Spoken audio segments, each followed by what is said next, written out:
people have been saying to me outside in the streets. Robert Lacey, is that your view? Yes, I mean, it's sad, but it's also a celebration, and I think it's a defining moment for a new sort of Britain, a new, softer, more compassionate place.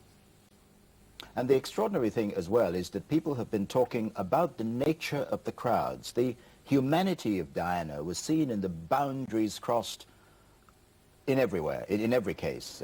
People of different nationalities, people from all over the world, all wanting to be there to pay their tribute to her. Yes, you can't define. You can see the crowds now. The crowds are not definable as such. I mean, every possible age, every possible country is represented, and there have been long vigils, people queuing for a very long time, but there's been a contentment in the vigil, and if, as occasion is necessary, somebody has to brush through the crowds, they let you pass. They're very, very, as I say, contented and kind crowd. Most of these people have been here all night, and I was up 1 o'clock this morning in Kensington Gardens. It was an extraordinary scene. People gathered round the trees. It was like, well, Kensington Gardens has Peter Pan's statue there, and it was like Peter Pan's magic forest. Every tree was illuminated with candles. There were messages. At Canada Gate there now. That's it, outside the palace. And people were, as Hugo said, gentle and soft and obviously feeling very personally what was going on. That's right. We were talking about Diana's humanity, and we were talking about the fact that people were queuing outside the Abbey, certainly, for 2 or 3 days now. Yes, I've thought a lot in the past week about what it was that made her unique, and I feel that really what everybody has detected is the fact that she had a very good heart. That was what gave her the natural affinity she had with the sick, with the young, and with the old, and that's what people have detected in her, and that's why I think they feel so very, very strongly towards her. And there we can see some of the floral tributes at Westminster Abbey, and now across the street there, some of the crowds. Robert Lacey, still amazing scenes, as John Suchet was describing. Yes, she was a soft-hearted person, and she was also a vulnerable person, wasn't she? And I think that's what everybody's responding to as well. She was someone who wasn't afraid to make clear her imperfections and face up to them and try and battle them. And it's that courage. And that will be reflected. That will be reflected in the funeral service, won't it? Yes, it will.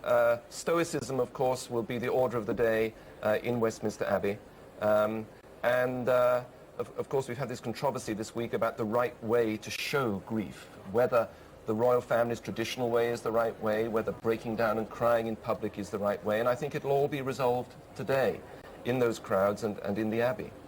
But all these people, Hugo, they just want to be part of it, they just want to be there, they want to hear the service, they want to enjoy it, don't they? Yes, I think there are no rules today. I think however anyone wants to respond to it will be accepted absolutely as natural.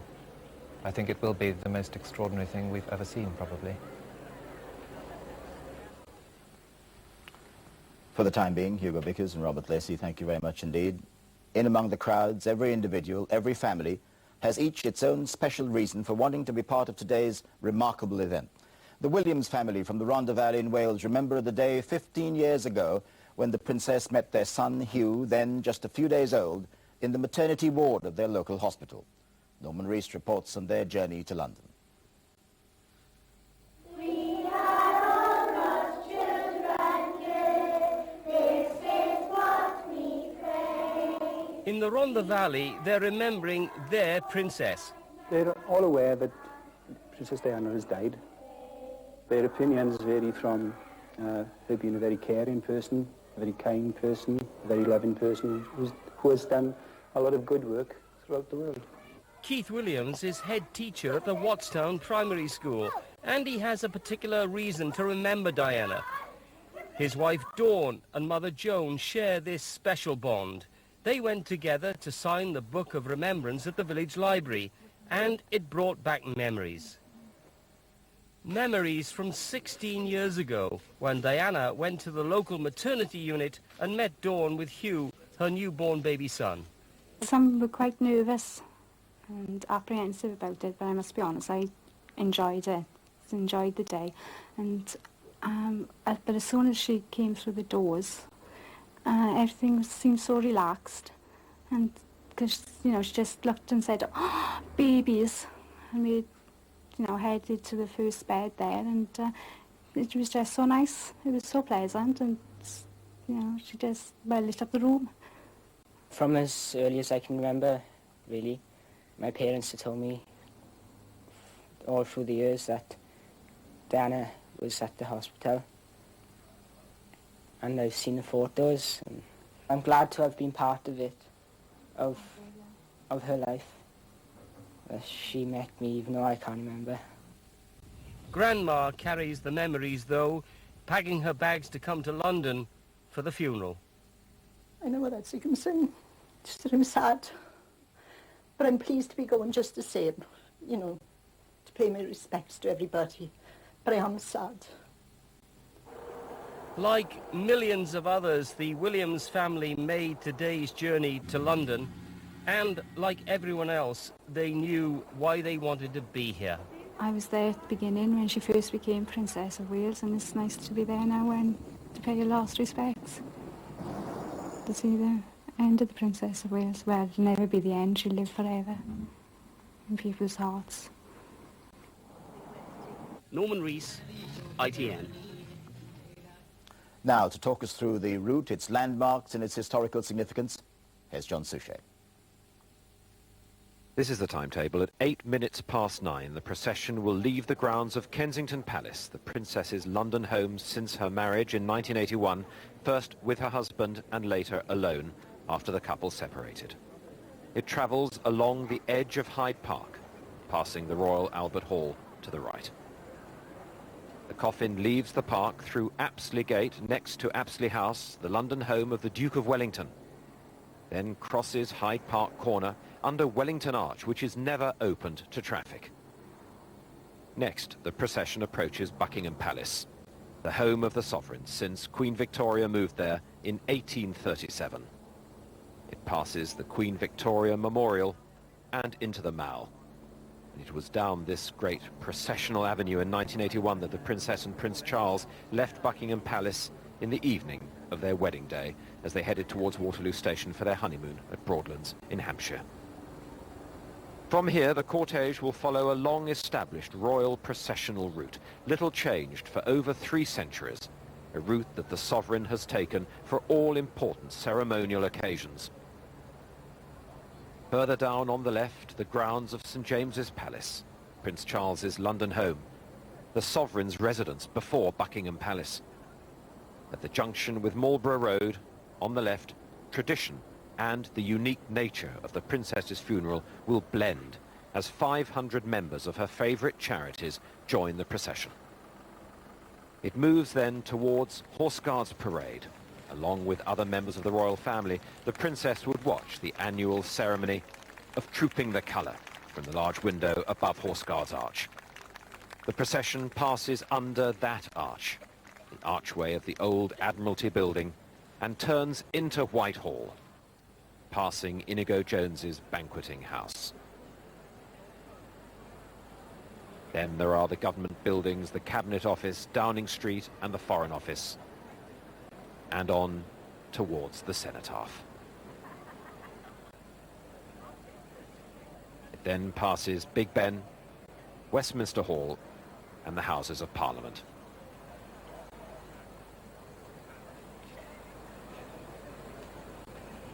The procession crosses Parliament Square before reaching the great west door of Westminster Abbey. One of the abiding images of this week of national mourning has been the flowers placed in memory of the princess. A solitary stem, an elaborate bouquet, all laid with sorrow and with reverence. The first arrived in a trickle at the royal palaces and around the country before dawn on Sunday. And since then, more than 1 million of them have transformed the entrances to the royal palace into fluorescent seas of colour. And with each one has come a special message, a special thought, a special declaration of love and respect. We are some of those who left the flowers to read their messages too. In fondest memory of Diana, may William carry on your grace for your nation and the world. With our love, the McKissock family and friends. And Diana, with love and affection, you're in our thoughts and touch our hearts. You're greatly missed. Stephen, Samantha, Mark, James, Deanna, Reg and Carol.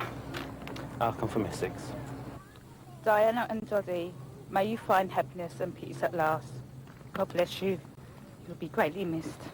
Princess Diana, thank you for lighting up our life. You were a very special lady. Your kindness, thoughtfulness and loving nature gave joy to the whole world. We are really pretty certain that we will love your boys as much as we loved you. Rest in peace, and we know that you and Dodie are together. God bless you. It's very simply written, Diana, to a very special lady. All our love, Jonathan, Sue and Oliver. We're from Kidderminster. Diana, thanks for your love and compassion, which has given hope to so many you love and live for. From the Browns family and from Harrow. To Diana and Doddy, our precious princess, touched the hearts of millions with her healing hands. Her beauty and kindness brought happiness to even more.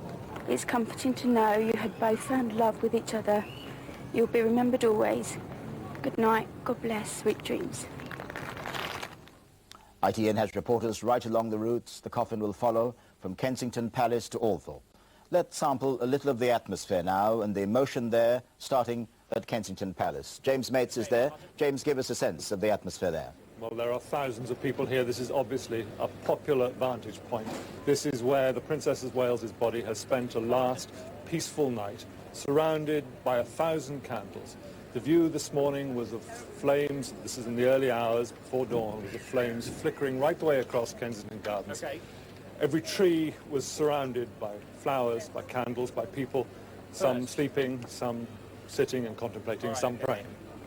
And of course, James, around you, the crowds who will watch the coffin leave Kensington Palace this morning. This is where you will get the first view of the King's troop and the gun carriage coming down Palace Avenue and turning left, heading towards Hyde Park Corner. There are thousands here and still they're coming.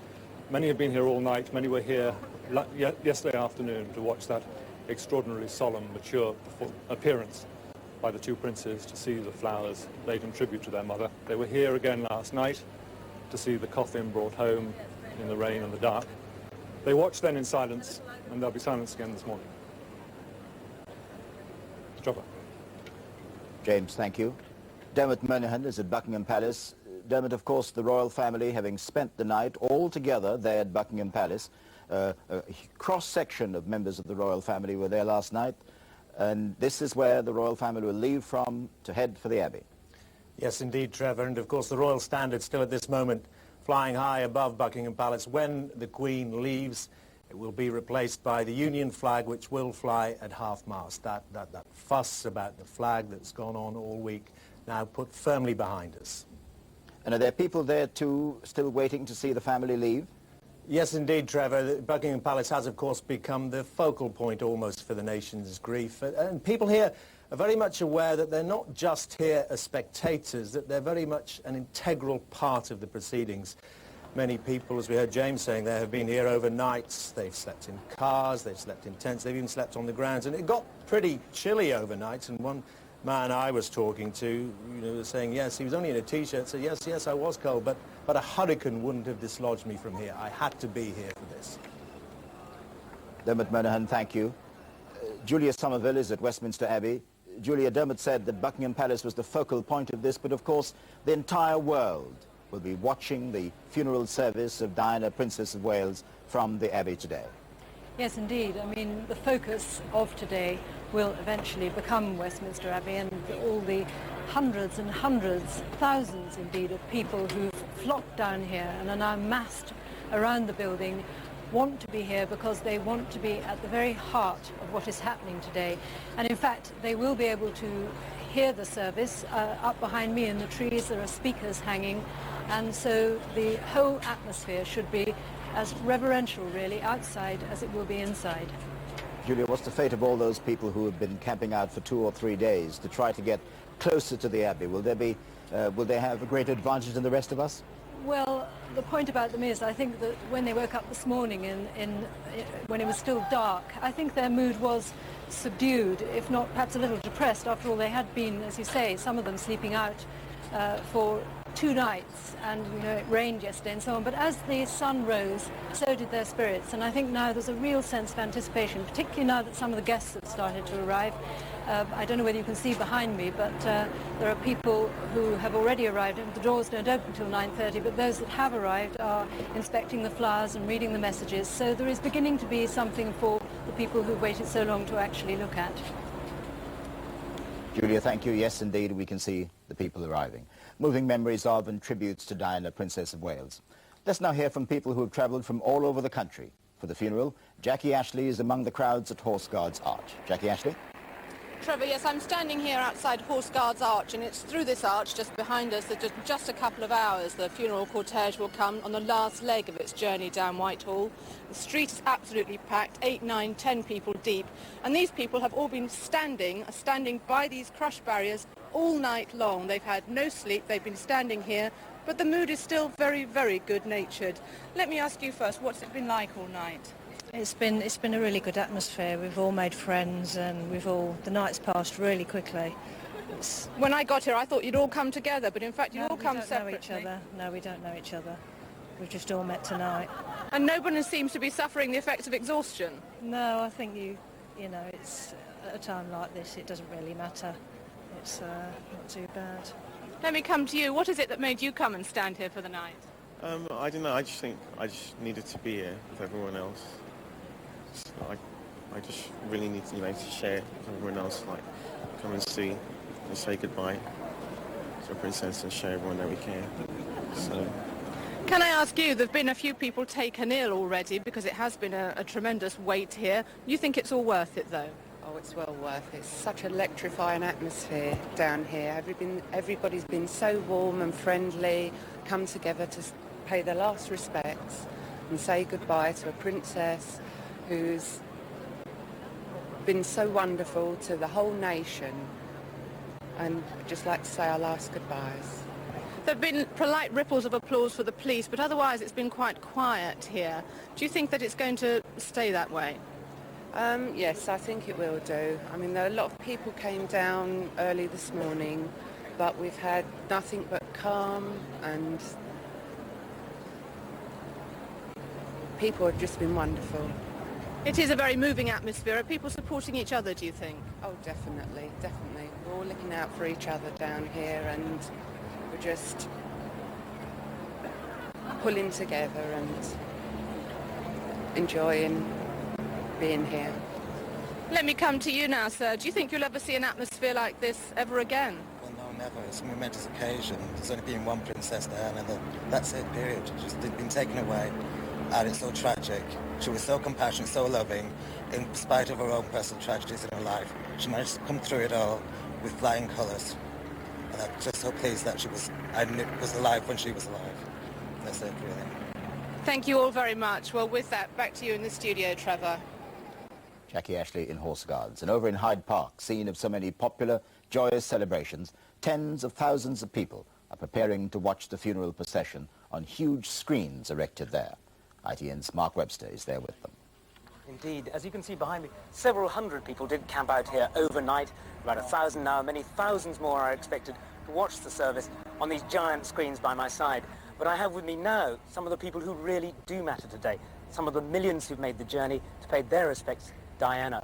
In fact, Alex and her daughter Lucy Dalmido and Jan Braithwaite all met Diana, sadly in tragic circumstances, because Diana's sister, when she was only 11 years old, died.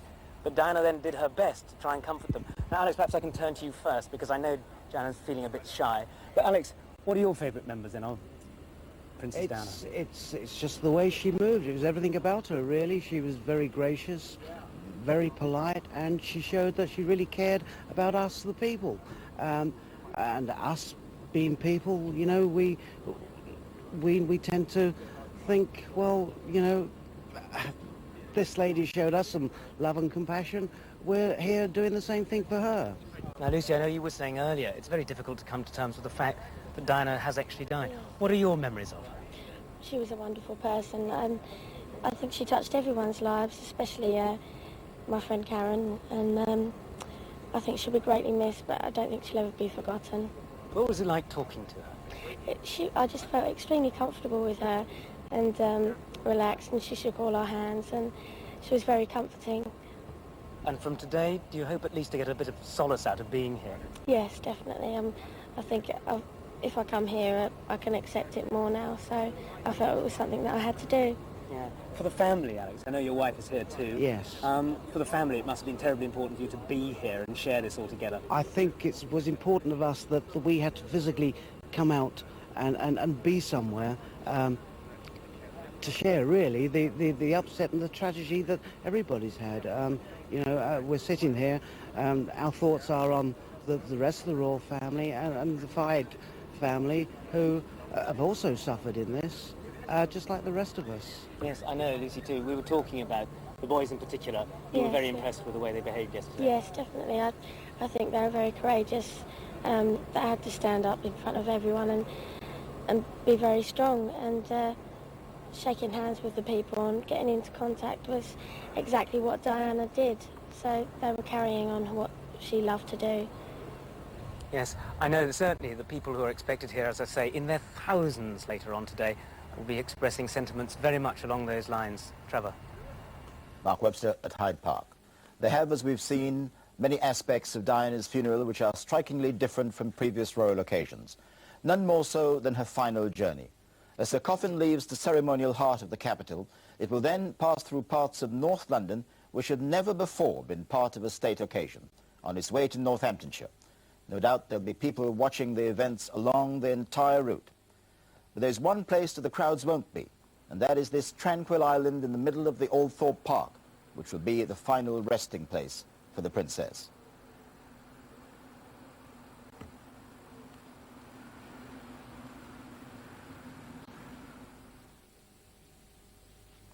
Hugo Vickers, that seems a most appropriate place for the final resting place for the princess. It certainly looks tranquil.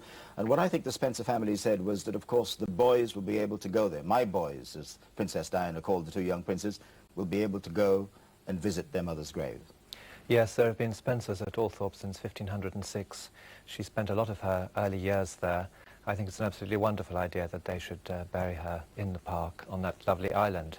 And as you say, it will be a mixture of two things. It will be possible for her boys to go there whenever they wish, but it will also be possible for what I think we will see is a long, perhaps for many, many years, visitors from the general public who will wish to pay their respects to her. So I think it's a really lovely decision. It's another indication of this intersection which marks and defines so much of Diana's life, belonging in part to the old institution, the old monarchy, but also part of the sort of that modern phenomenon, modern celebrity, Robert Lacey. That's right, and one can't help being struck by how articulate everybody is in the crowd about their feelings, talking in a way which I think is quite new in Britain, and I think that may be one of her most enduring memorials. She was someone always trying to get in touch with her feelings, and here is everyone else doing exactly the same thing. Of course, I think part of the tempo, part of the rhythm of what's happening today was set by that broadcast by the Queen, who called her somebody of exceptional ability and somebody of exceptional heart and good nature. It was really quite a fulsome tribute from Her Majesty. Yes, it was, and it must have been a very difficult thing for her to do, and I think she did it extremely well, with great dignity. She answered all the points that have been risen in the course of the week, and she paid a very, very full tribute to Princess Diana. She spoke to us not only, as she said, as a grandmother, but also as our Queen, and I think we were feeling that we wanted to hear something from her. And for some more crowd scenes now, here's my colleague John Suchet. And we'll bring you up to date with the scenes now outside the main venues for today's funeral. This is Kensington Palace, and it's just about 10 minutes from now that the princess's cortege will leave here. You may recall the remarkable scenes last night of the hearse bringing her coffin to Kensington Palace, a constellation of flashlights going off as her car passed, just as it did to her in her life. These are the gates there to Kensington Palace through which the gun carriage bearing her coffin will pass.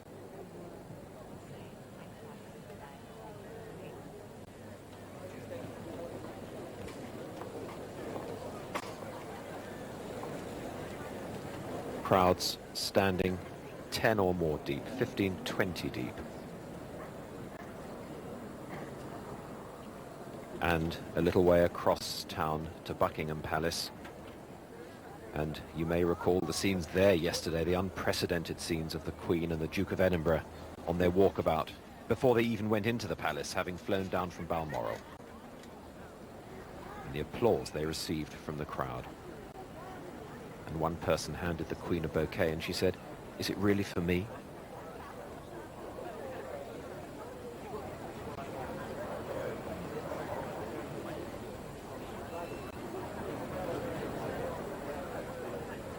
And at Westminster Abbey, a short distance away, at the end of the processional route, the mourners have already begun arriving to take their seats. The great west door there of the palace.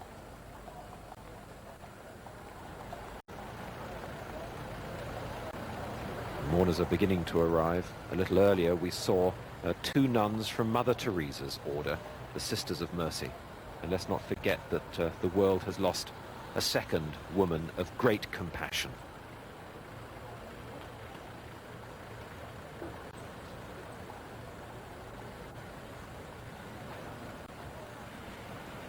Members of the charities to which the princess belonged are beginning to arrive. And there will be a few of the great and the good there today, former prime ministers, the present government, but the majority of mourners are her close personal friends, drawn, we understand, from her Christmas card list. Stars from the world of show business.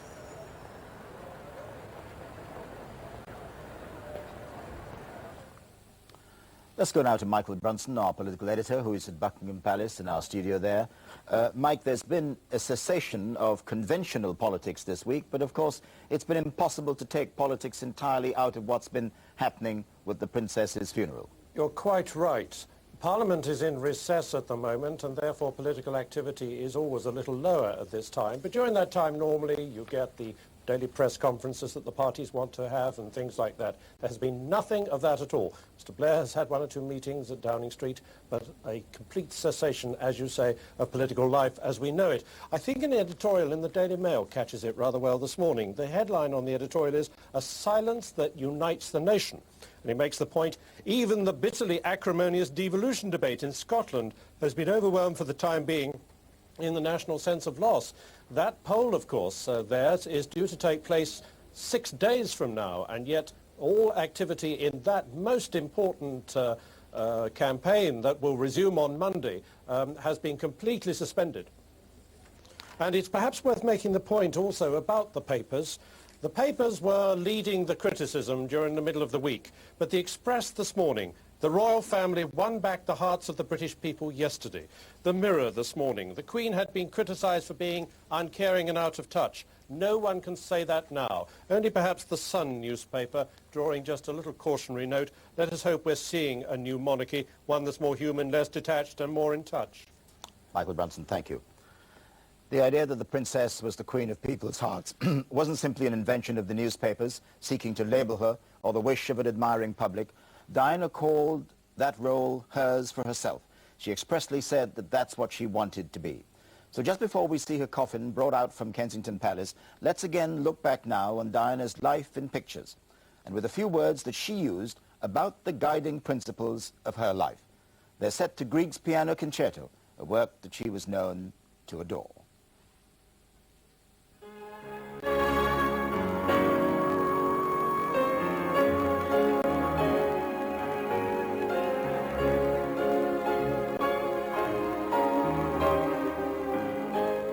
Life is mostly froth and bubble.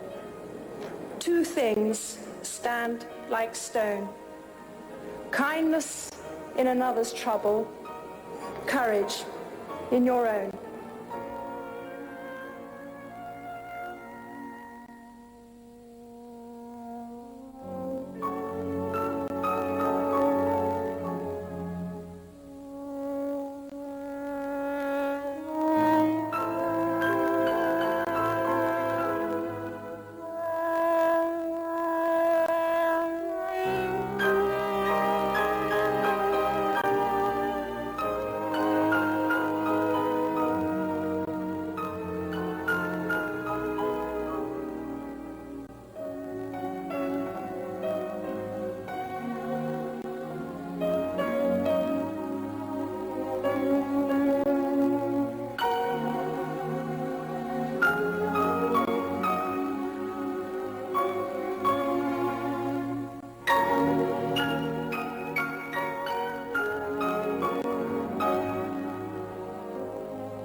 I lead from the heart, not the head. And albeit that's got me into trouble in my work, I understand that. But someone's got to go out there and love people and show it. I'd like to be a queen of people's hearts, but I don't see myself being queen of this country.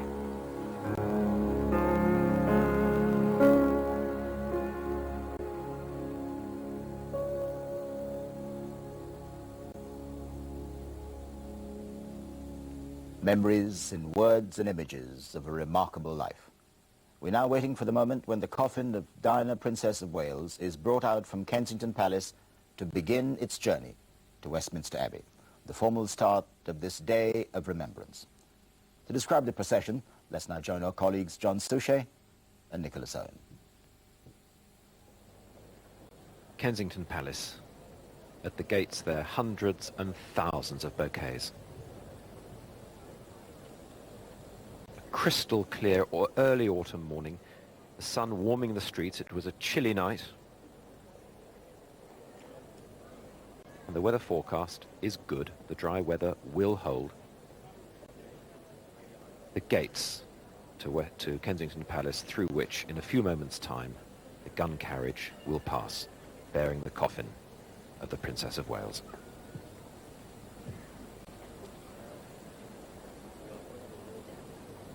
Crowds have been lining these streets for several days and swarmed across it indeed last night as the hearse brought the coffin into the palace, back to the princess's London home. The palace courtyard, through the gates, the palace staff waiting for the princess to emerge. And we see the lead horses now bringing the gun carriage.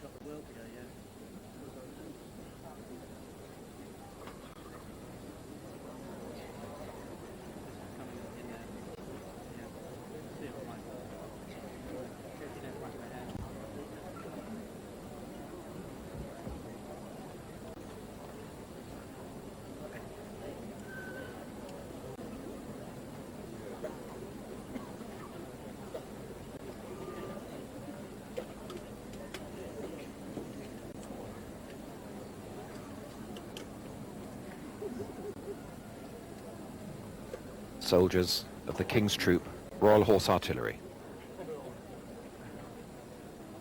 bringing the gun carriage.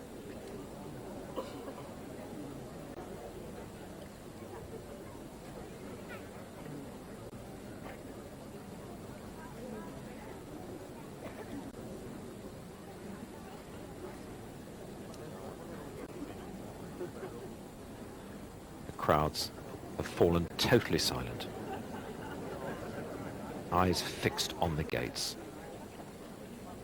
And silence will mark this procession. No military bands, no music, no shouts of command. Silence.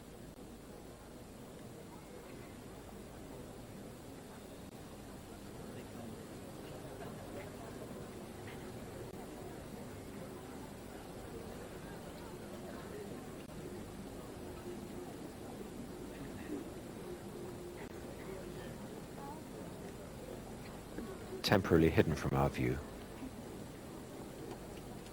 the police that will lead the procession waiting there for it to emerge.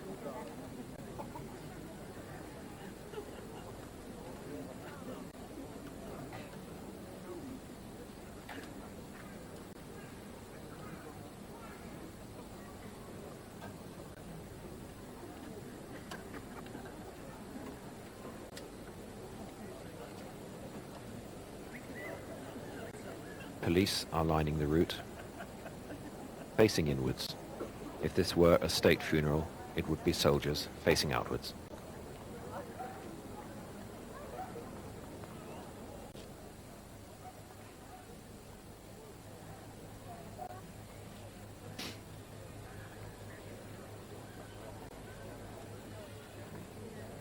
But it's very unlikely the police will have any order to keep today.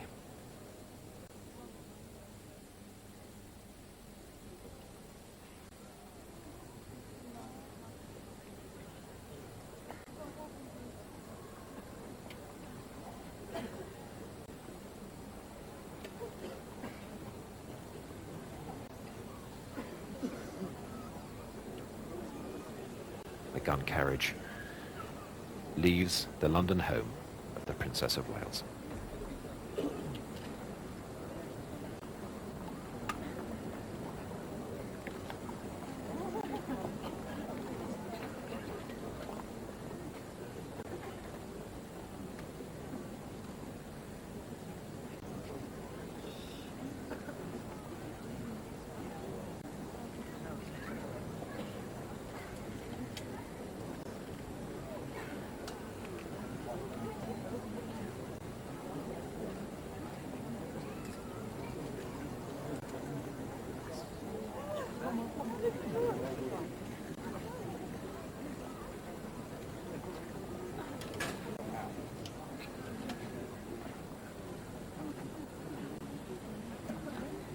Now we can see why the coffin was hidden from view.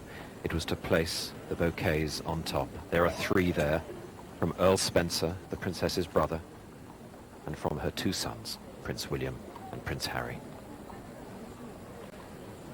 The bouquet from Prince Charles will be added when the coffin reaches Westminster Abbey.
And in a moment, as it passes through the gates, the crowds will get their first close-up view of the coffin.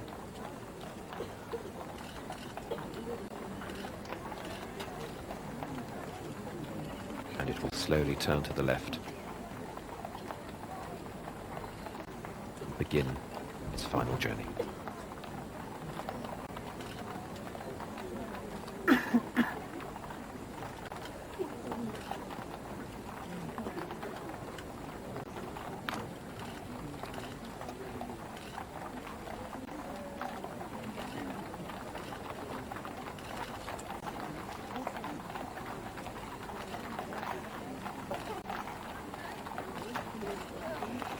Just the sound of horses' hooves and some gasps from the crowd.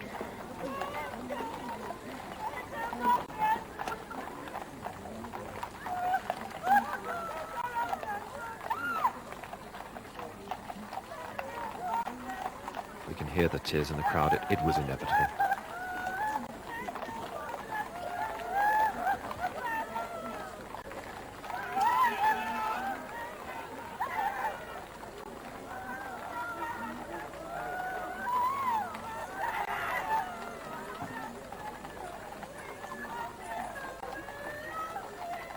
Goodbye, England's Rose. Words which by the end of today will have entered the language.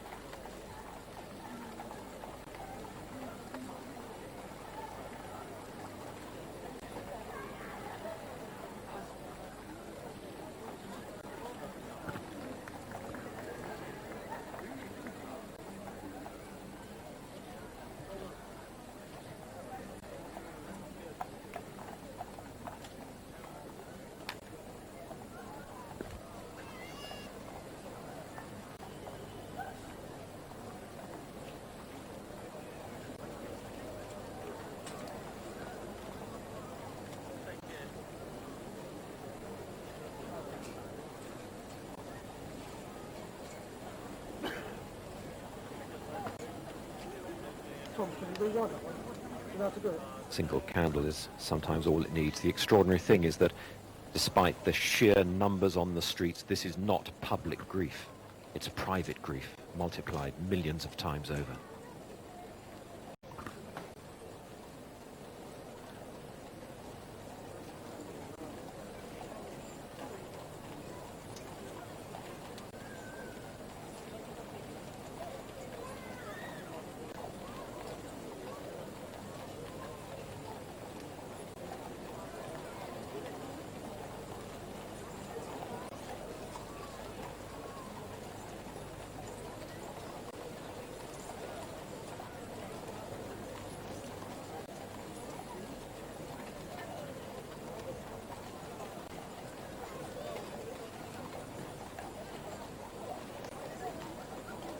Utter shock on people's faces. How do you say goodbye to someone who died so suddenly?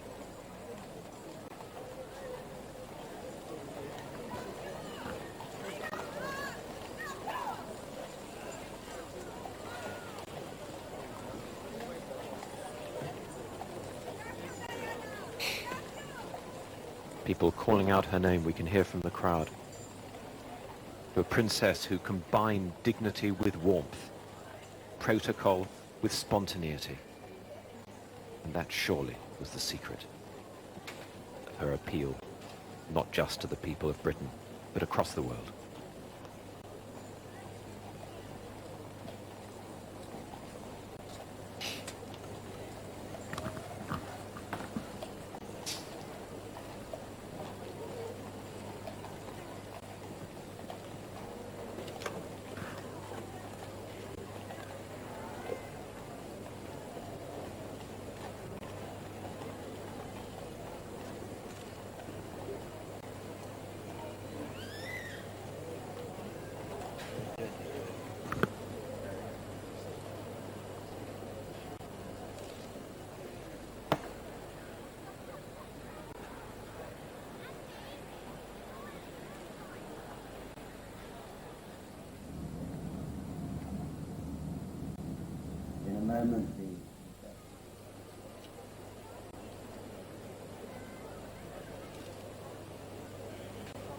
Well, has ever such a mix of people gathered together on the streets of any city in the world?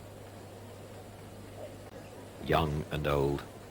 We saw a picture earlier in the week of a punk rocker standing next to a Chelsea pensioner at the gates of Buckingham Palace, united in their grief.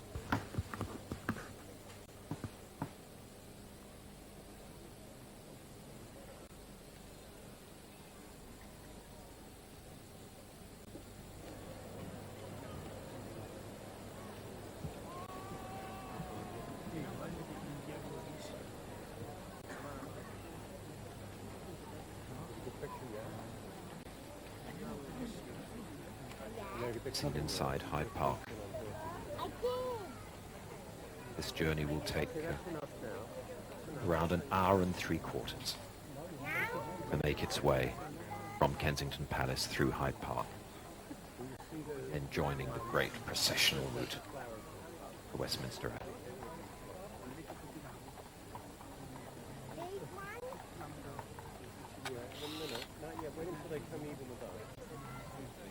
Soldiers of the King's Troop, Royal Horse Artillery,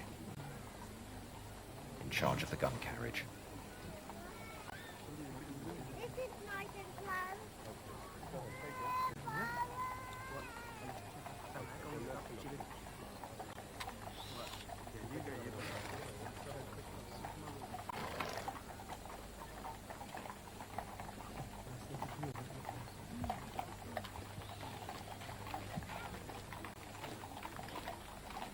In their famous bearskin hats, busbies as we like to call them, the Welsh Guards, who will be the bearer party at the Abbey.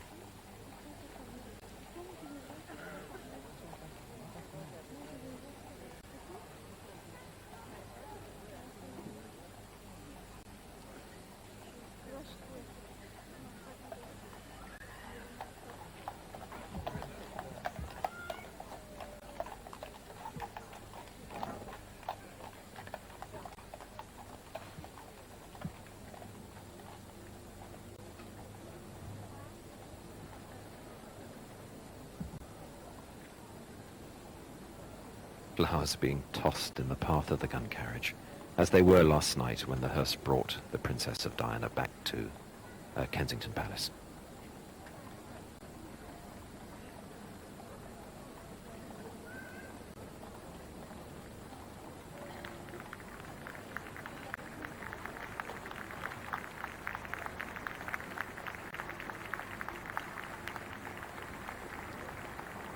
And that's nice. It may well be an indication of some French mourners in the crowd. It's traditional in France to applaud at a funeral like this. And we know how deeply the French have felt this loss. Several bouquets, many bouquets at the palaces from French people here apologizing for the fact that this happened in their country.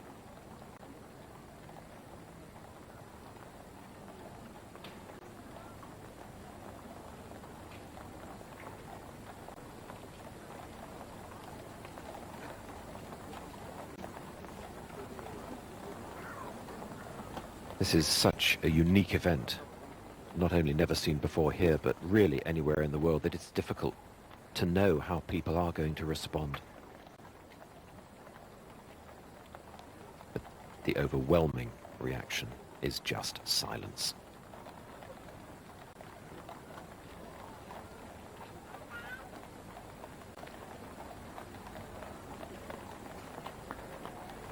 Look at those fine horses. They're black horses, chosen for the uniformity of their blackness. 6 of them, bred in Ireland for their exceptional strength. And they're all members of the British Army, enlisted with their army number engraved on their hooves.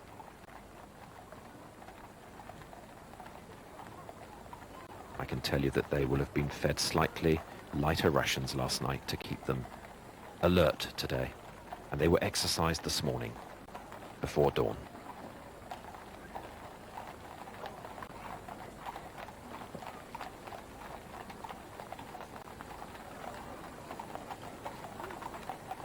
And very shortly the cortege will pass up into Hyde Park.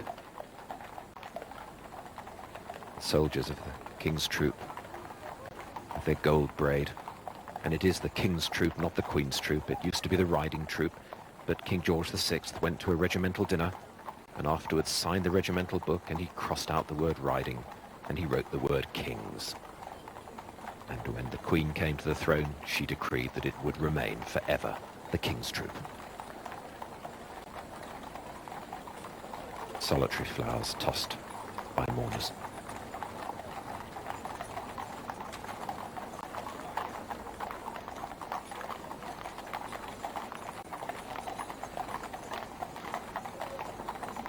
The gun carriage is a weapon of war, and it saw active service in the First World War. This is a new gun carriage,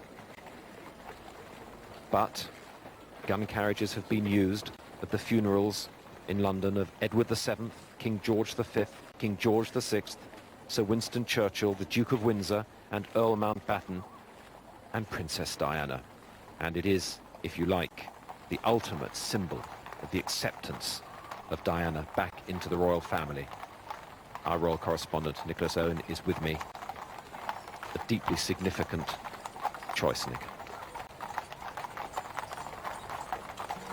Yes, of course, when the princess was divorced from Prince Charles, she did, in legal sense, cease to be a member of the royal family, but the Queen made it clear straight away that although Diana was no longer to be Her Royal Highness, she was to be regarded as a member of the royal family, and now, in death, she truly is.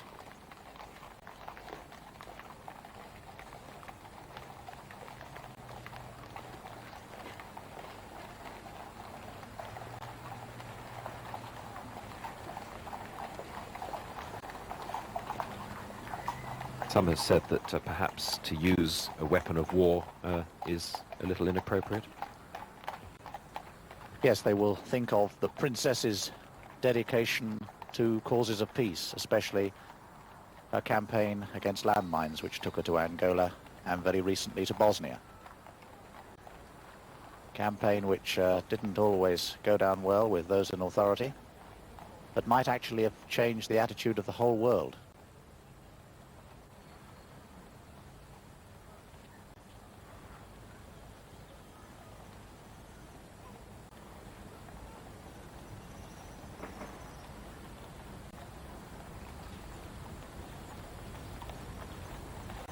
single candle again, all it needs.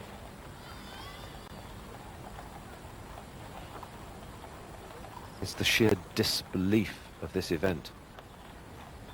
Someone once said when they were told of someone they admired had died, they said, "I don't have to believe it if I don't want to."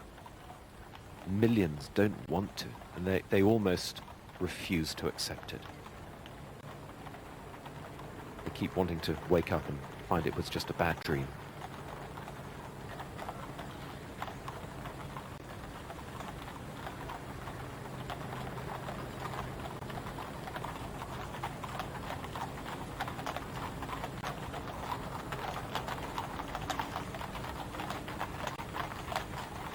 The bouquets are of white lilies, and the white lily is the traditional flower of mourning. Atop the princess's standard.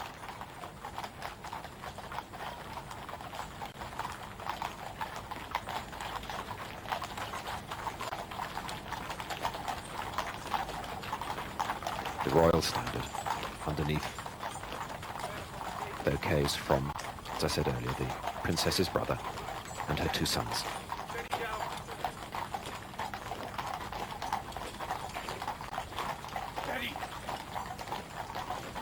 And the 1st Regiment, the Welsh Guards, who will bear the coffin when it arrives at the Abbey.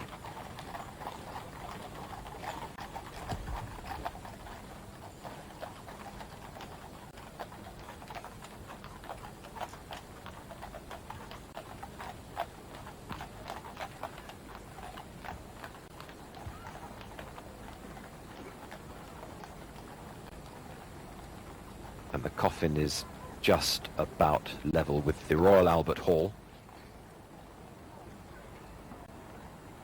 And we can show you Princess Diana as she attended events at the Royal Albert Hall.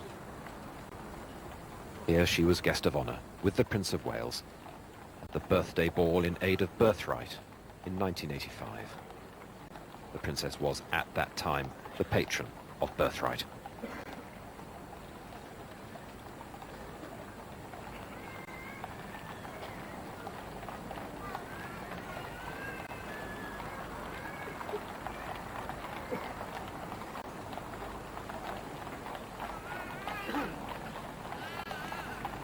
There of how the princess was associated with so many aspects of our lives. Indeed, it's only really since her death that so many people have found out in just how many ways she was associated with our lives that maybe we didn't know.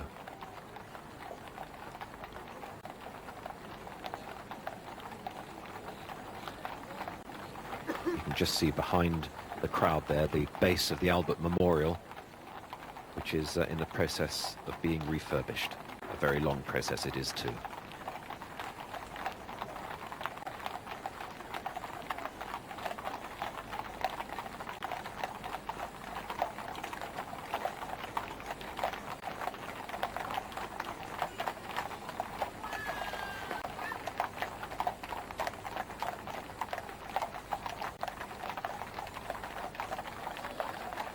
This is quite extraordinary, just the sound of horses' hooves.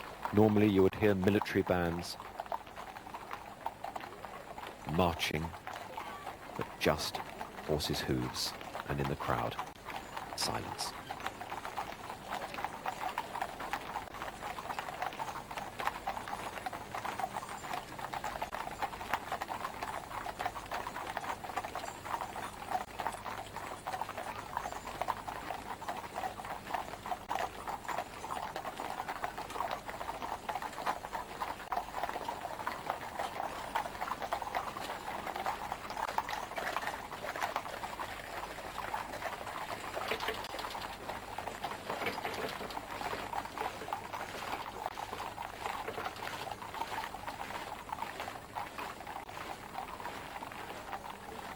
The cortege is now moving up into Hyde Park.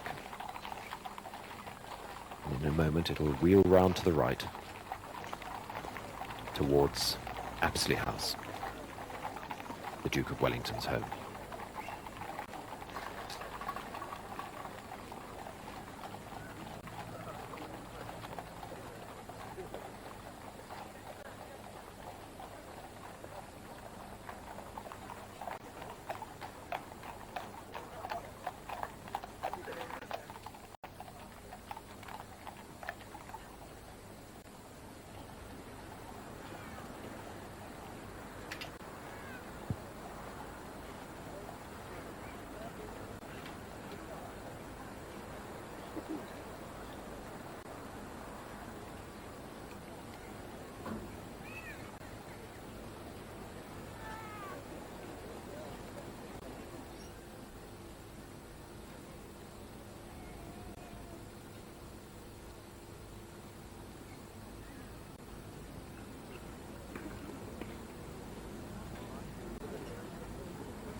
chill of early autumn. Sun's shining, but it's cold there.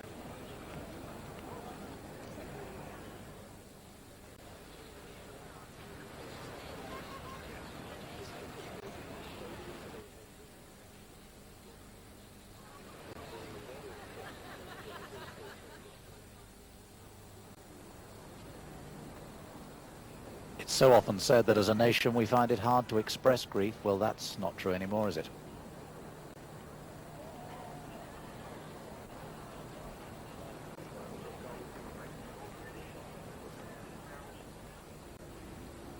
In fact, the tragedy of the princess's death was first known about in large numbers in Australia and the Far East, where it was already afternoon, and many people here were woken by a phone call in the middle of the night from family or friends in Australia or Hong Kong to be told, no, they said, it can't be true.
Soldiers' arms never swing when they're marching alongside a coffin.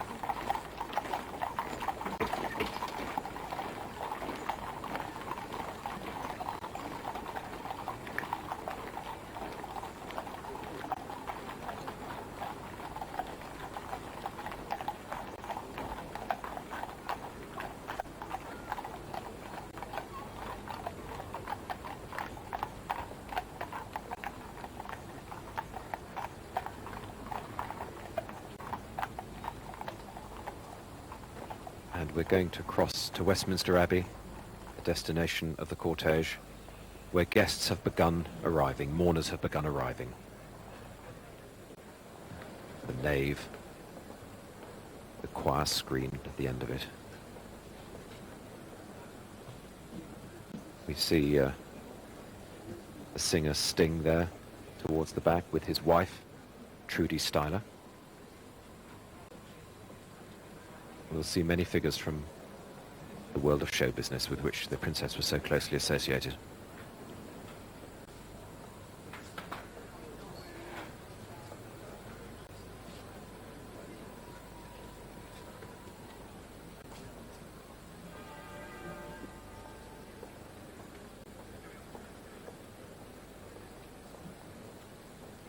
There will be around 2,000 guests, slightly less, which is the capacity of the Abbey.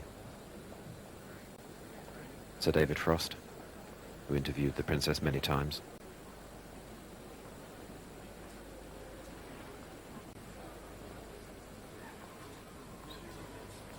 his wife, Lady Karina.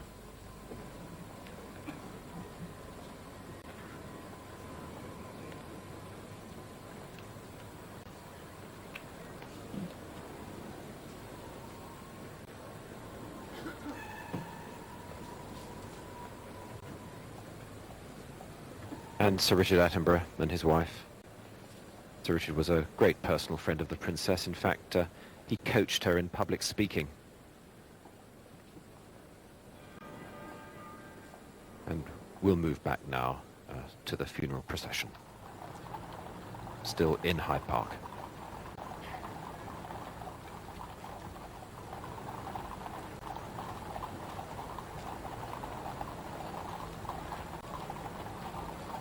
And I said Sir Richard Attenborough, he's of course Lord Attenborough now. I'm sure he'll forgive that.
Another close-up shot there of the wreaths on top of the coffin from her two sons, the two princes, and her brother Earl Spencer, and the card in front from Prince William just says Mummy.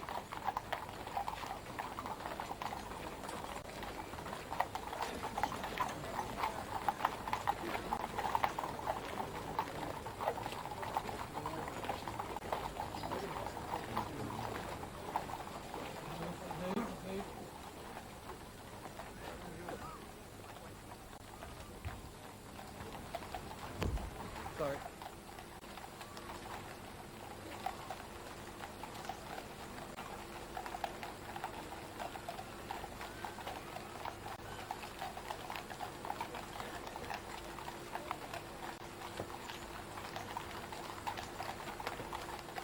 And we'll cross again to Westminster Abbey, where more famous faces have been arriving. Sir Cliff Richard.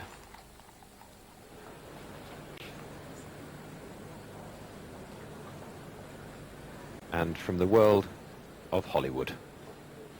In just a second, we see Tom Hanks on the left there, walking alongside Steven Spielberg.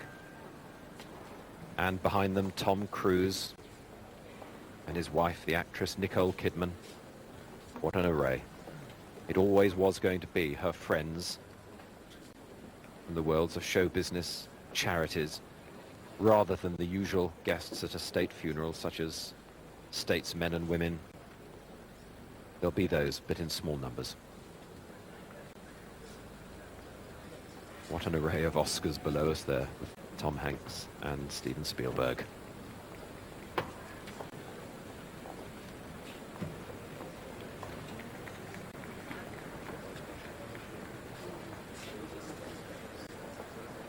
And Lady Thatcher, with her husband Dennis, the first of the former Prime Ministers that we're going to see today. So Edward Heath is also invited, and Lord Callaghan.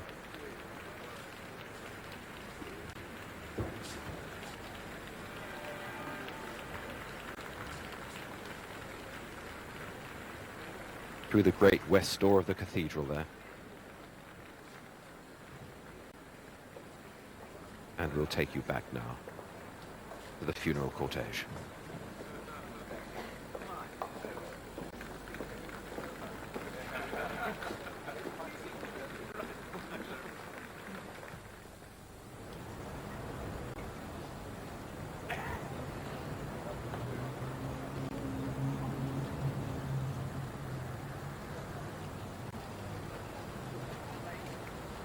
And still just the sound of silence.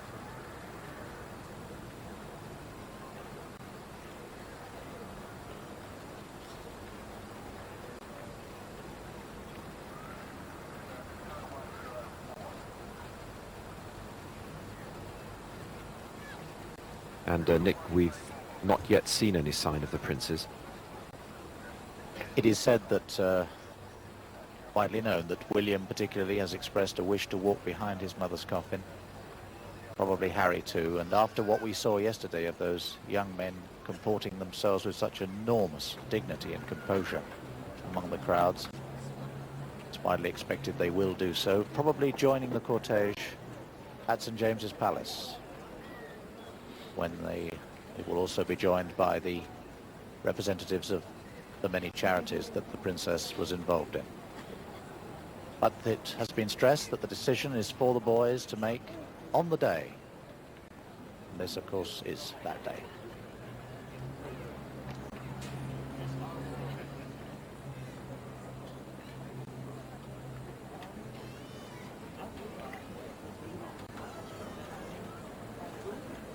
Occasionally glimpse people in the park running along behind the rest of the crowd to catch further glimpses, but for most people it's just a matter of standing in a position they've probably been in for hours and watching it go past. It's so slow, bags of time to pay respects and say everybody's individual goodbye to Diana. Yes, and indeed the word is slow. It seems to me that for the last week everyone has walked a little more slowly, talked a little more slowly. I've noticed in the streets strangers nodding to each other, smiling in shared grief. I wonder if any other living individual anywhere in the world could have inspired that and united so many people from so many walks of life and of so many ages all over the world.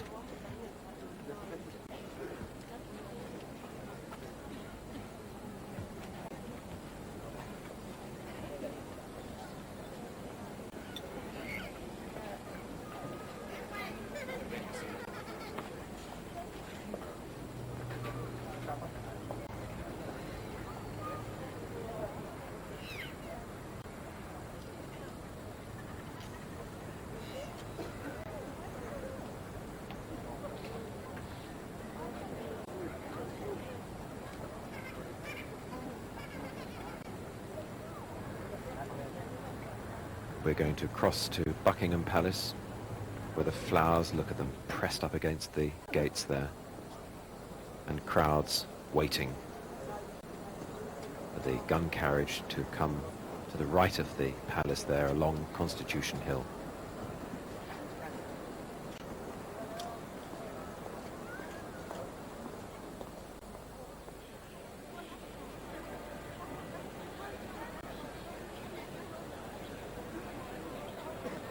That's Whitehall, Cenotaph at the end.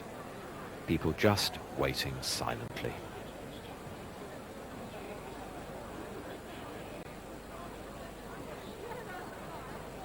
And you can see Whitehall there has half of it is lined with mourners. That's unique. It's always cleared. The huge processions with military, but not today. This is for the people. And indeed it seems as if the question everyone has been asking each other this week, where were you when you heard? The entrance to the Abbey, more guests arriving. There's Robin Cook, the Foreign Secretary, at the bottom right of your screen. Just returned from a trip to the Far East. William Hague, the new Conservative leader.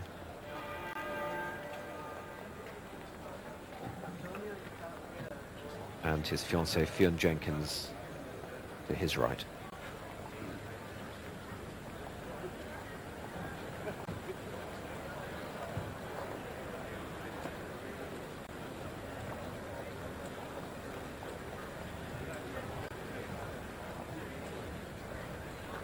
On the left, I think, is the dress designer Bruce Oldfield, bottom left of your picture, just leaving the picture, who was closely associated with the princess.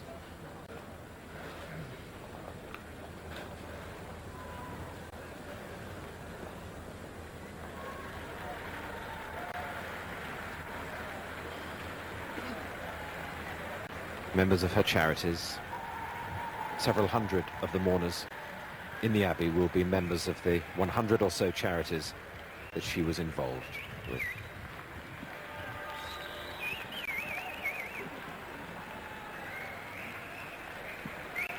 And there's Imran Khan, former cricketer, and his wife Jemima is surely standing. There she is in the black hat. What a dreadful year she's had. Lost her father and now lost one of her closest friends.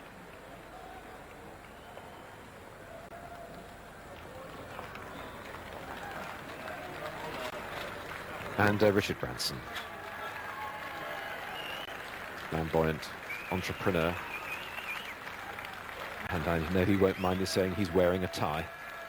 One of the few times he's ever been seen in one.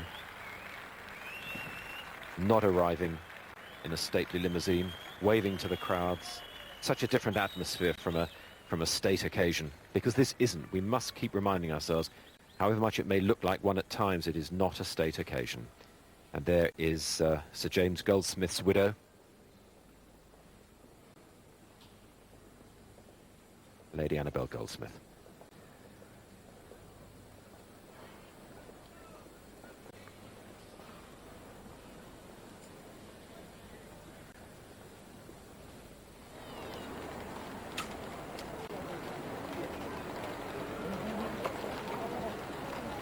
And I was saying before we moved into the Abbey that the question people are asking is, where were you when you heard? And for so many it seems the answer is that they heard in the early hours of the morning, and they heard that Dodi Fayed had died and that the princess had been slightly injured and had walked away from the crash. And they went to sleep. Sad that Dodi was dead, grateful that the princess had survived, and then they woke up a few hours later to the dreadful news.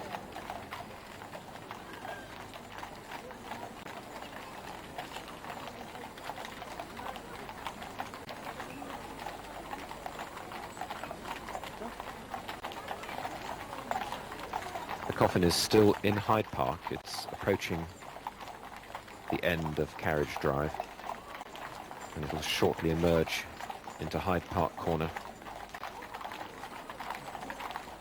Such familiar names and familiar scenes to any Londoner.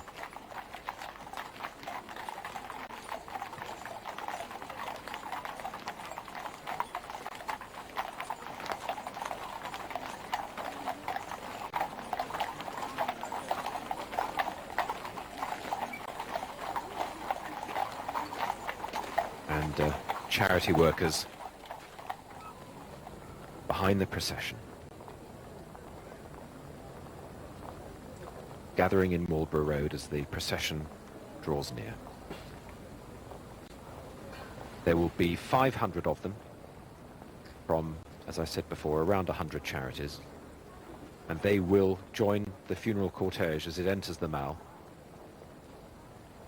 and follow it to Westminster Abbey. And they've been encouraged to dress as they wish. They don't have to be formal. You'll see T-shirts among them. There's one.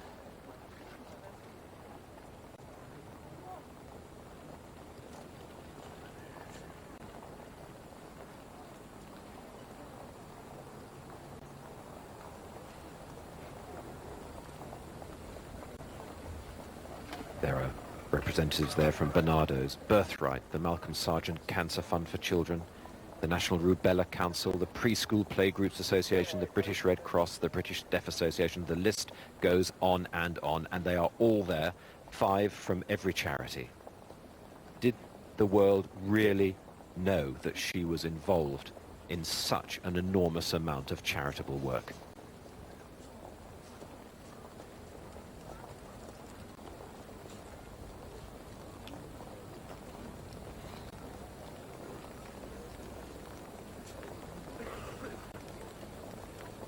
Such an informal, unofficial gathering as they move into place to join the procession. The Mall has never seen a scene like this.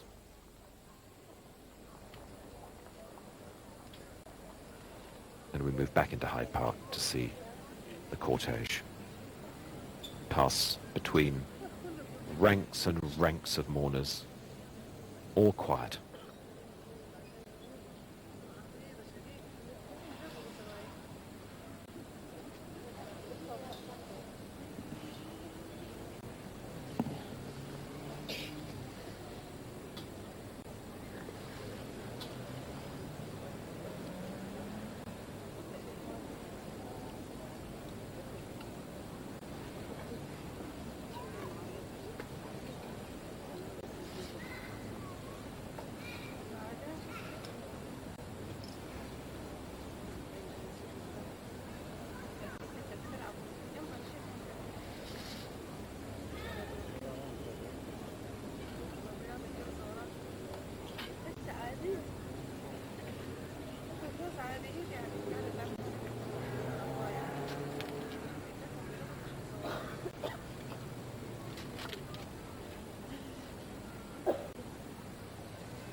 Look at them. Hundreds of thousands of people waiting silently to see the cortege. And while they wait, we'll show you an image of the princess from the past associated with Hyde Park, where she is now.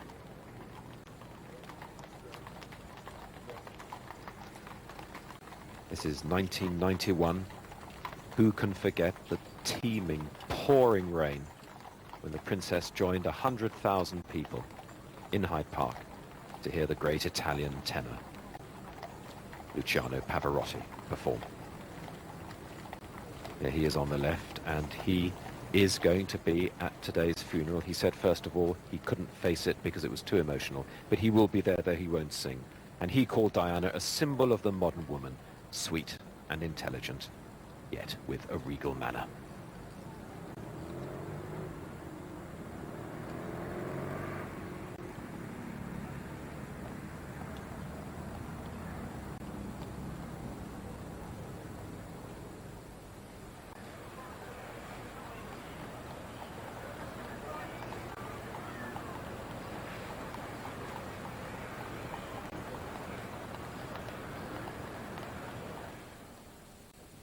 And we're going to cross in a moment to the Abbey. There is Mohammed Al-Fayed, who lost his son in that dreadful crash.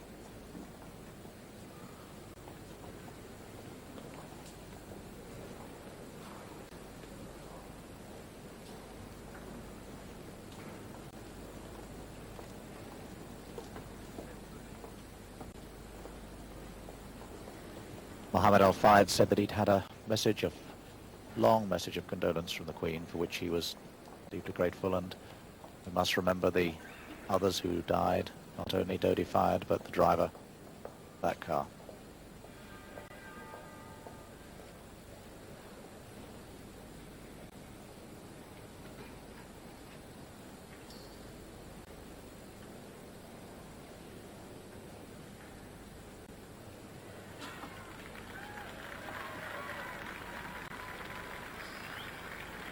And there is Luciano Pavarotti, arriving to applause. Clearly grief-stricken.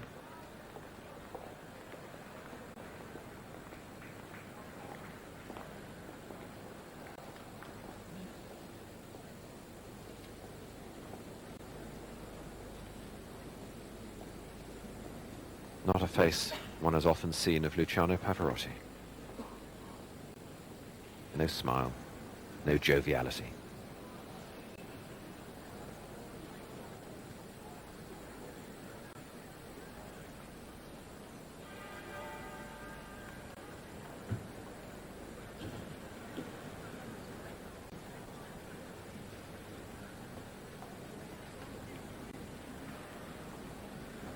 Mark Phillips, nearest the camera, and his wife. Paddy Ashdown, the leader of the Liberal Democrats, arriving with his wife.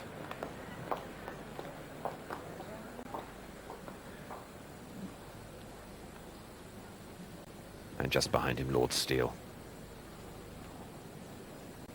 and his wife.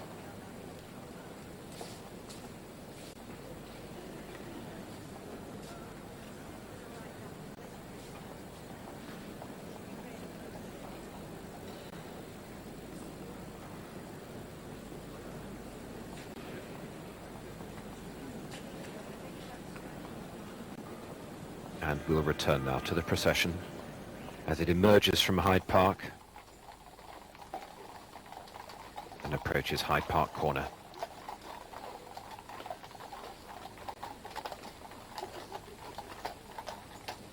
Apsley Gate shortly, but before that, in fact, you can just see at the back of the picture the memorial gates, the Queen Mother's gates.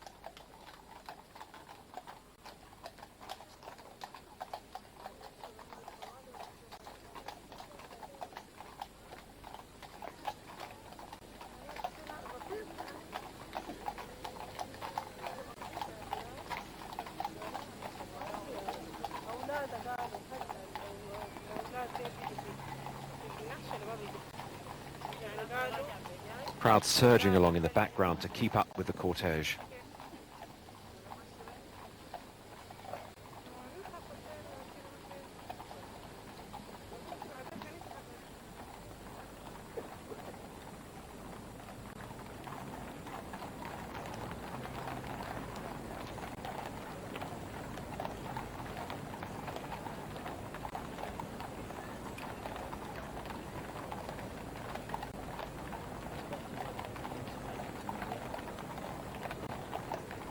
And remember, this is the extended part of the procession. It's taken the best part of an hour to reach here, and it's some way to go to reach the beginning of what would have been the original procession in the Mall. More arrivals at Westminster Abbey. Elton John, who flew in from New York and who will, as we all know by now, perform the song for him. George Michael.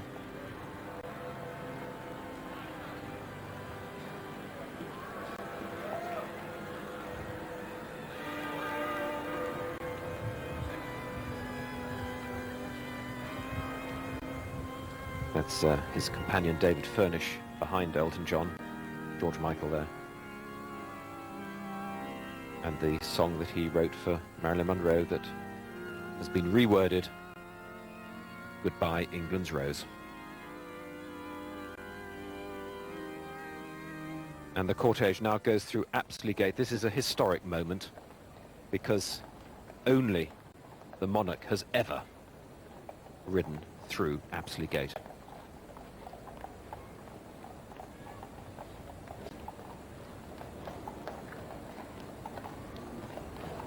Across Hyde Park Corner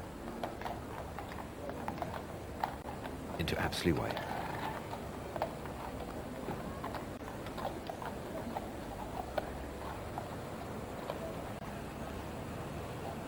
On top of the gate there, the winged chariot that once bore a statue to the Duke of Wellington after his famous victory at Waterloo.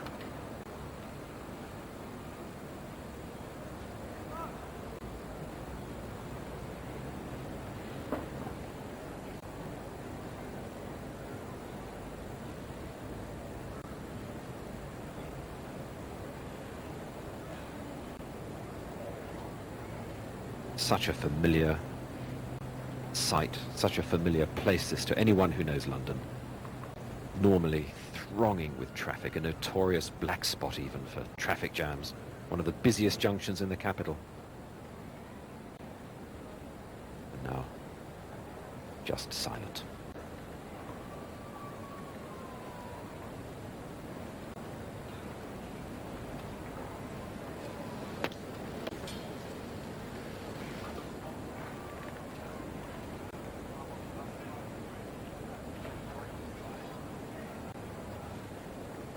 And still, mourners arrive at the Abbey for the service that begins in a little under an hour from now.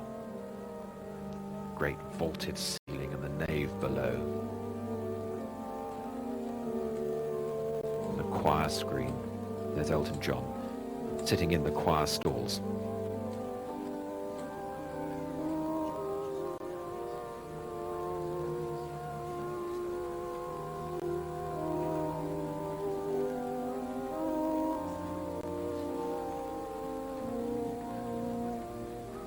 Henry Kissinger next to Lord Snowdon, Earl Snowdon.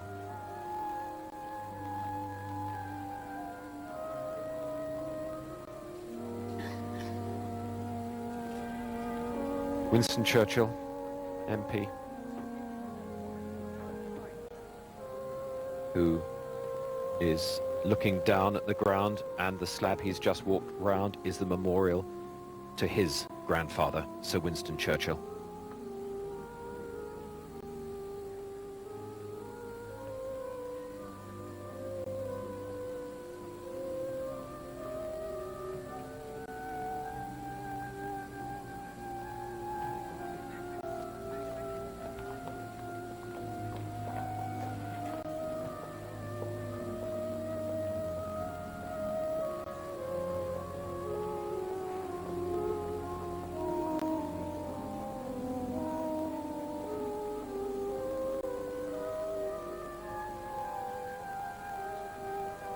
We're seeing more members of the government arriving there. There's the high altar and the catafalque already in place, which will shortly bear the coffin of the Princess of Wales. To the right of it, as we look at the picture, the royal family will sit. To the left of it, the Spencer family, all facing inwards.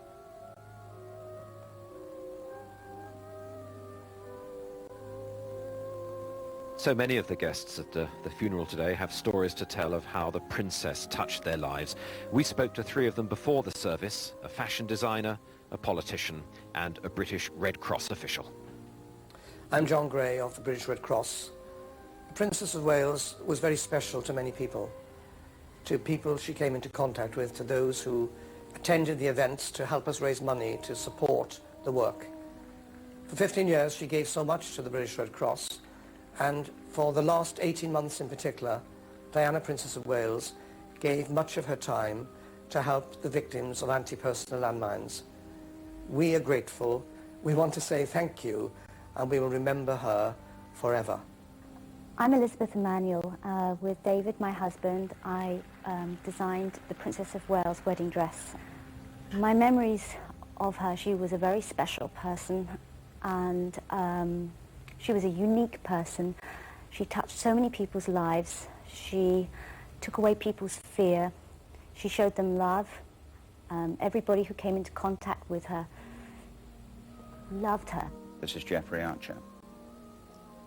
I remember the first time I saw her, being amazed that she was actually as beautiful as her photographs. And then when meeting her, that she was as relaxed and easy to talk to as everyone had said. I'm not sure in my lifetime we will see the like of her again. Words echoed on a million bouquets as we see the Prime Minister and his wife.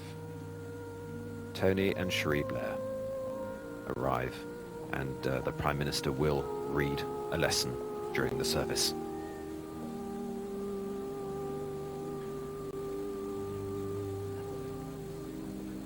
And that's another face from show business, Tom Conti, the actor behind the Prime Minister.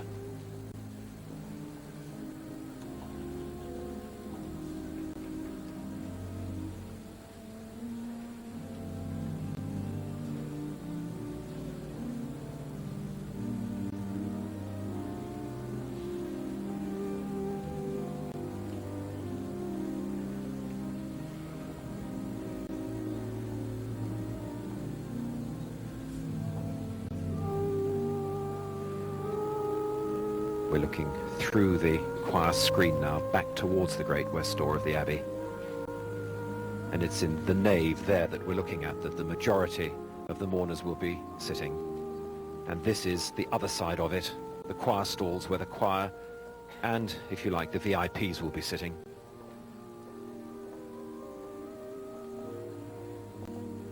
And yet this is still the people's funeral, or, to use Tony Blair's words, the people's princess.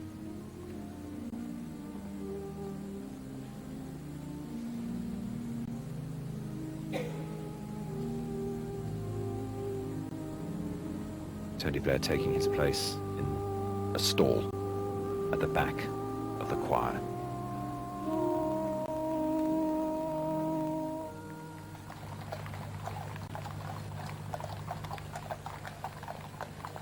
And the funeral cortege is turning into Constitution Hill, at the end of which on the right is Buckingham Palace, and to the left, the Mall. And at that point, the procession will take up its original route. And it's an hour now since it left, and still the people crowd the route and silently remember.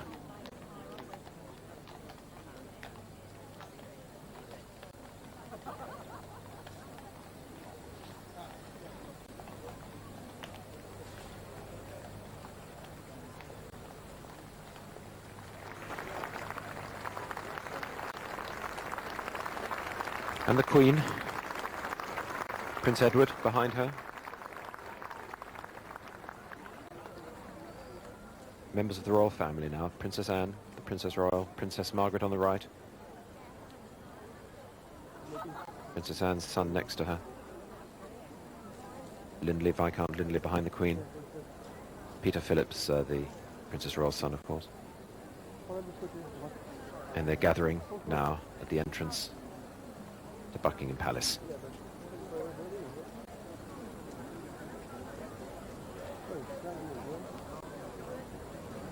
This is an extraordinary Dean of Westminster, the new Dean of Westminster, Dr. Wesley Carr, Dean since the beginning of the year.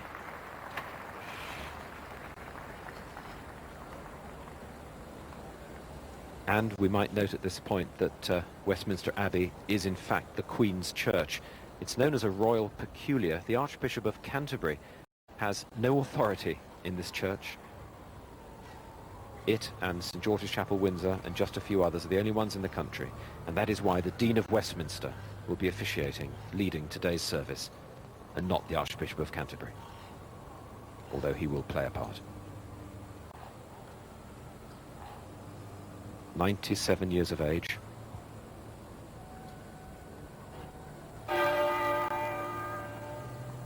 Walking unaided after her successful hip operation.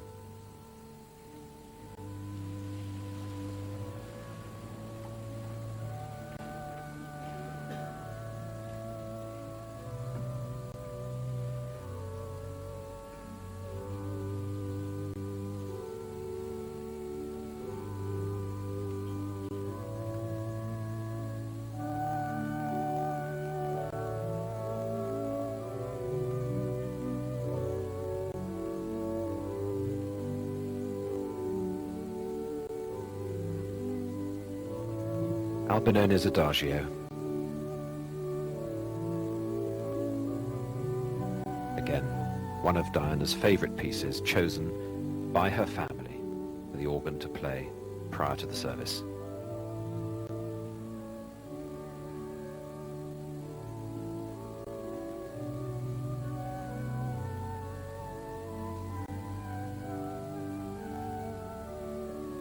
All the pieces of music that we're hearing before the ceremony, before the service, were personal favourites of Princess Diana and chosen by her family.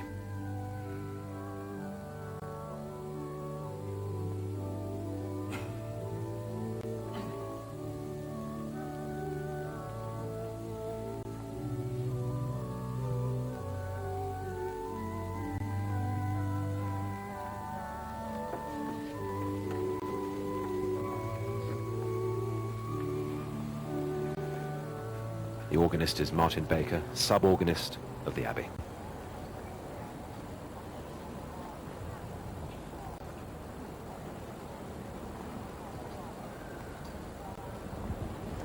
The great west door of the Abbey. The Abbey's been newly renovated. Used to be covered in centuries of grime, but now sparkles in the sunlight. That's the view across Parliament Square to Whitehall, as the cortege approaches its southern side and will come round. Flowers everywhere, all along the edge of the street. Flowers.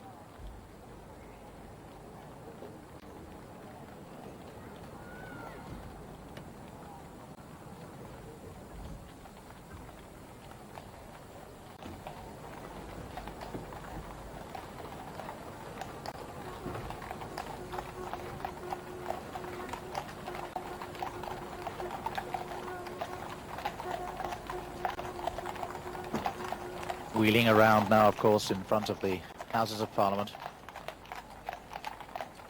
The Princess not afraid in recent times to speak out on things, but as she always said, I am a humanitarian, not a politician.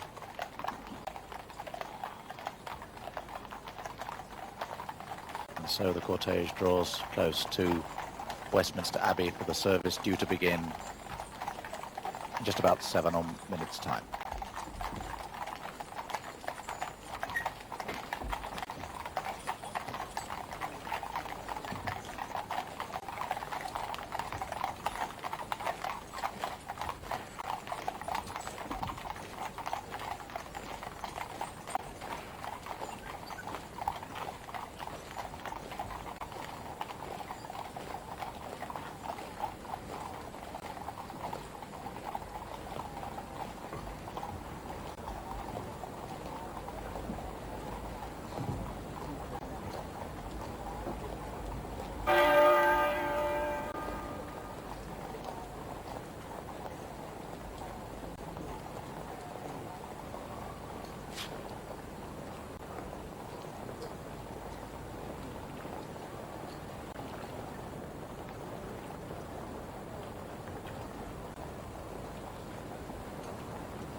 I said, the great tenor bell half muffled with a piece of leather round half of its clapper.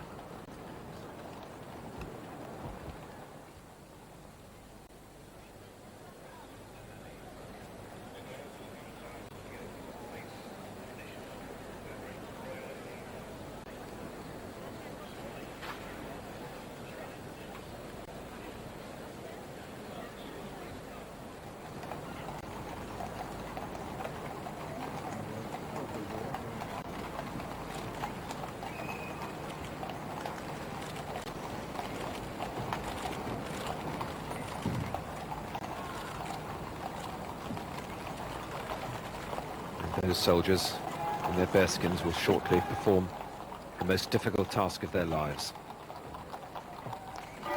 Members of the 1st Battalion, the Welsh Guards,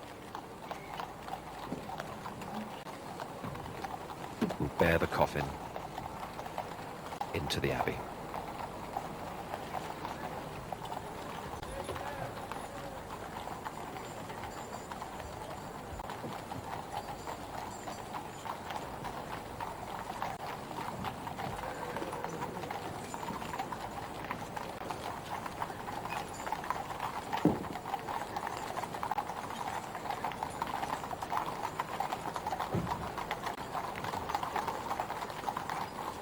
And when the coffin is lifted off the gun carriage, there the gun carriage's duties end and it returns to its barracks in St John's Wood.